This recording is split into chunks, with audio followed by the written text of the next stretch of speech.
السلام علیکم۔ تو بچوں، آج بات ہو رہی ہے اول منظر سوم کے اہم نکات کی۔ مقام ہے حرم سرا کا، غلام گردش کے ساتھ مہلکہ صحن کی منظر نگاری ہے۔ وقت نماز مغرب کا ہے، جہاں پر عنبر، مروارید اور دلارام جو تینوں سہیلیاں آپس میں گفت و شنید کر رہی ہیں۔ یہاں پہ جو مکالمہ نگاری نظر آتی ہے وہ انارکلی کے بارے میں ہے، جہاں پر دلارام انارکلی سے اپنی خوبصورتی کا موازنہ کرتی ہے۔ چنانچہ یہیں پہ دلارام کی کڑوی کسیلی باتیں بھی ہمیں سننے کو ملتی ہیں۔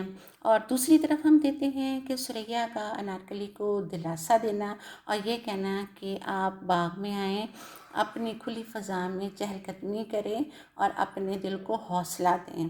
لیکن انارکلی کے اندر ایک ڈر ہے، خوف ہے۔ کس بات کا؟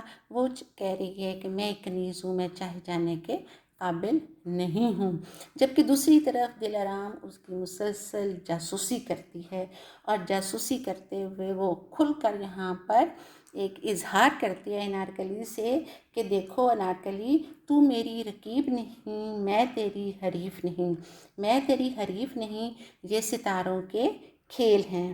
کون اس کی پراسرار چال کو سمجھ سکتا ہے، اور کون جانے جب ٹکرائیں گے تو پھر کیا ہوگا۔ یہ گویا اس نے انارکلی کو ایک کھلم کھلا دھمکی دے دی، لیکن اس میں انارکلی کا کوئی قصور نہیں ہے۔